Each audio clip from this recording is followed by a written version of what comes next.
Welcome to జై స్వరాజ్య వోల్ TV Warangal. ప్రస్తుతం మనము హనుమకొండ కోర్టు ప్రాంగణంలో ఉన్నాము. ఈరోజు పుష్ప 2 హీరో అల్లు అర్జున్ ని చిక్కడపల్లి పోలీసులు అరెస్ట్ చేశారని చెప్పి వార్తలు వస్తున్న నేపథ్యంలో మరి ఏ సెక్షన్ల కింద అరెస్ట్ చేశారు, ఆ సెక్షన్స్ ఏం చెప్తూ ఉన్నాయి? పుష్ప 2 రిలీజ్ అప్పుడు రేవతి అనే మహిళ తొక్కిస్లాట్ లో తమ ప్రాణాలు కోల్పోయింది.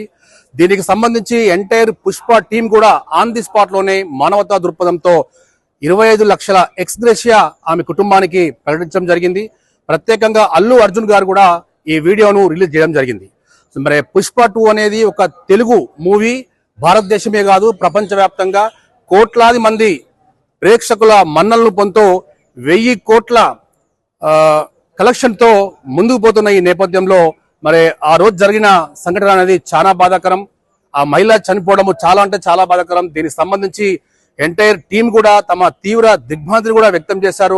ఆర్థిక సహాయం కూడా చేస్తామని చెప్పి పుష్ప టీం మరియు అల్లు అర్జున్ కూడా చెప్పారు. మరి దీనికి సంబంధించి ఏ సెక్షన్ల కింద అల్లు అర్జున్ పై కేసు నమోదు చేసే ఆస్కారం ఉంది, ఆ సెక్షన్లు ఏం చెప్తున్నాయని తెలుసుకునే ప్రయత్నంలో ఈరోజు జై స్వరాజ్య వోల్ టీవీ హనుమకొండ కోర్టుకి రావడం జరిగింది. మనతో చాలా మంది సీనియర్ న్యాయవాదులు ఉన్నారు. వారి యొక్క అభిప్రాయం అని తెలుసుకుందాం. ఇందాక మీరు చెప్పినట్టు, మా సీనియర్ సార్ చెప్పినట్టు పోలీసులు హైప్ చేస్తున్నారు అనేది నిజం, సత్యం. ఇందులో అల్లు అర్జున్ ఎక్కడో ఉన్నాడు, ఇక్కడ ఇన్సిడెంట్ ఎక్కడో జరిగింది. సరే, మహిళ ప్రాణం కోల్పోయింది అనుకుందాం. ఇక్కడ ఎవరి మీద సెక్షన్ల మీద, ఏ సెక్షన్ మీద కేసు పెట్టాలంటే పోలీసుల మీదనే 194 BNSS పెట్టాలి. ఎందుకంటే they only hyping for themselves and they are damaging public peace and tranquility. అది 194 పోలీసుల మీదే పెట్టాలి ఇక్కడ. అది నా అభిప్రాయం, అంతే. సరే, ఒక తెలుగు మూవీ అనేది ప్రపంచ స్థాయిలో కోట్లాది మంది మన్నలు పొందుతున్న ఈ సమయంలో అన్ఫార్చునేట్లీ పుష్ప 2 రిలీజ్ అప్పుడు రేవతి అనే ఒక మహిళ తొక్కిసలాట చనిపోవడం చాలా బాధాకరం. బట్ దీనికి సంబంధించి పోలీసులు ప్రవర్తించిన తీరు అనేది కొంత ఇబ్బంది కలుగుతుందని చెప్పేసి తమ అసహనాన్ని వ్యక్తం చేశారు అల్లు అర్జున్ గారు. దీన్ని ఏ విధంగా చూడొచ్చు?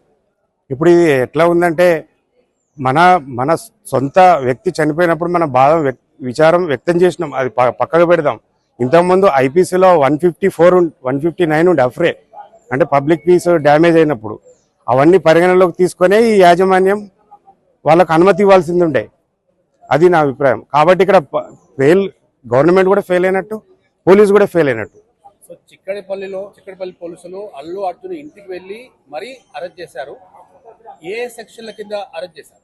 జనరల్ గా వాళ్ళు ఏం అరెస్ట్ చేస్తారో మనకు తెలియదు, కానీ 41 CRPC ఉంది. ఆయన దొంగ కాదు, ఆయన ఎస్కేపర్ కాదు, అబ్స్కాండర్ కాదు, ఆయన ఏమన్నా ఇది ఫిజిటివ్ అఫెండర్ అంటే వేరే దేశానికి ఎగిరిపోయే వ్యక్తి కాదు. కాబట్టి కొంచెం ఆయనను రికగ్నైజ్ చేసి ఆయనకు కావాల్సిన 41 CRPC నోటీసులు ఇచ్చి ఆయనకు ఇంటిమేట్ చేసి లీగల్ ఒపీనియన్ తీసుకొని ఏదైనా చేయాల్సింది ఉండే. ఇప్పుడు ఆయనకు డ్యామేజ్ అయిందంటే మొత్తం సొసైటీకి డ్యామేజ్ అయినట్టే, మన ఇండియాకి డ్యామేజ్ అయినట్టే. ఎందుకంటే ఆయన మన ఇండియాను ఒక స్టేజ్కి తీసుకొస్తున్నాడు. ఇంతకుముందు బాహుబలి కూడా అట్లే జరిగింది. మన యొక్క తెలుగును, చరిత్రను వాళ్ళు పైకి తీసుకుపోయారు. ఈయన కూడా తీసుకుపోతున్నాడు. దాన్ని అర్థం చేసుకోకుండా ఏదో హైప్ కోసం. సరే, ఈ తొక్కిస్లాట్ లో చనిపోయిన మహిళ రేవతి గారి పట్ల మానవతా దృక్పథంతో ఎంటైర్ పుష్ప టీం కూడా ఇమ్మీడియట్ స్పందించారు. అల్లు అర్జున్ గారు ఒక వీడియో కూడా రిలీజ్ చేస్తూ 25 లక్షల ఎక్స్గ్రేషియా ఆన్ ది స్పాట్ ఇవ్వబోతున్నాము, ఇలా జరగడం చాలా బాధాకరం చెప్పారు. దీనిపై అది ఆయన అన్ని సెక్షన్లు, అన్ని మన కాన్స్టిట్యూషన్ ఆఫ్ ఇండియాని ఓవర్టేక్ చేసి మరి తన సొంతంగా తను ప్రకటించుకున్నది ఏంటంటే ఒక కంపెన్సేషన్ ఇచ్చిండు. సరే, ఫర్దర్గా ఏమి ఇస్తాడు, తర్వాత ఏమి ఇయ్యాడు తర్వాత సంగతి. పబ్లిక్ మాత్రం ఒక ఉదార భావాన్ని, తన యొక్క ఉనికిని చాటు చెప్పుకున్నాడు, తన యొక్క ధైర్యాన్ని అందరికీ చూపించిండు.